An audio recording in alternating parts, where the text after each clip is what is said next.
Hi there. I'm Brian Snyder. I'm the pastor of Bower Hill Church here in Mount Lebanon. I wanted to talk to you a little bit about Lent. Most people have heard the word Lent. A lot of people might not be really sure what Lent is, but Lent is the 40-day season between Ash Wednesday and Easter Sunday, not counting Sundays, because Sundays are considered a little Easter every day. And so it's actually 46 days. But in any case, Lent is the 40 days when we endeavor to get a little bit closer to God in preparation for Easter. Now, the way we celebrate Lent here at Bower Hill Church is, of course, we have an Ash Wednesday service the evening of Ash Wednesday, and that is when you, if you choose to do so, receive ashes on your hand.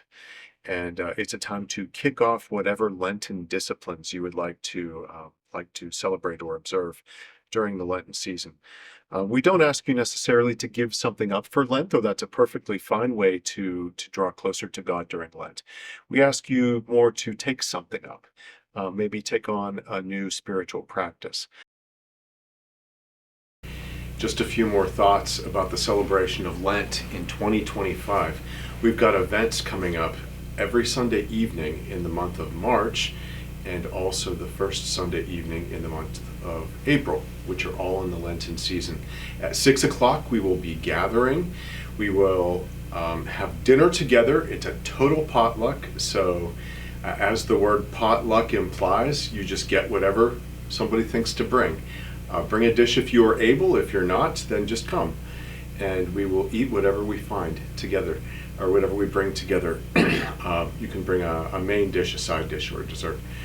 And after about half an hour, at 6:30 or so, we're going to break out into various groups. There will be two separate groups, and the groups are for all ages. That's to say, this is not according to age.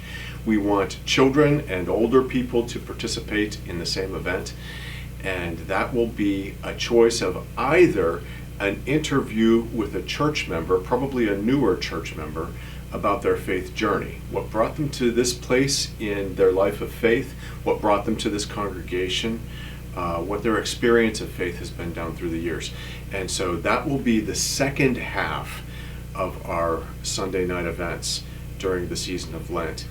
And then the other breakout group will be with our Christian education director, Amy Grella, and that will be artistic expressions of the life of faith. Mandalas, art, crafts, projects like that.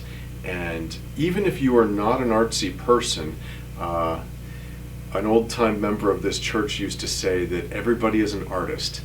And if you want to explore your faith during the season of Lent through artistic means, that might be a fun thing for you to choose on Sunday evenings. And so please do join us 6 o'clock every Sunday night in March, and also the first Sunday night in April for a potluck dinner and then breakout groups, interviewing people about their journeys of faith, a church member chosen beforehand, or an artistic breakout group. Thank you. But what about Holy Week? Holy Week is the week leading up to Easter. It is the last week of Jesus's earthly life and ministry. It's how we observe that week. And we know from the Gospel of Mark how Jesus spent each day of that week leading up to his crucifixion and resurrection. And so Holy Week, the week before Easter Sunday, begins on Palm Sunday. That's a celebration of Jesus's entry into Jerusalem. We always have a very special service on that day. We also, on that same day and in that same service, observe Passion Sunday. And so in addition to the Palms, we have the reading of the Passion of Jesus on that Sunday. And then the following Thursday is Maundy Thursday, or also some people call it Holy Thursday. This is where we observe Jesus' giving the disciples the new commandment, or mandate, as they would have said at one time. That's how we get the word mandate, the new commandment. Love each other as I have loved you. And he also gave them the Lord's Supper and washed their feet. And so we don't wash feet, but we do celebrate the Lord's Supper around tables on the evening of Maundy Thursday. And then Good Friday, we celebrate that in a somber service without communion, the Friday before Easter. Holy Saturday, we usually keep the church open for prayers between 9 and 3. And then Easter Sunday always begins with breakfast and is a joyful celebration of the resurrection. And so that's Lent in a very quick nutshell. If you'd like to talk more about it, please contact me through Bower Hill Church. Thank you.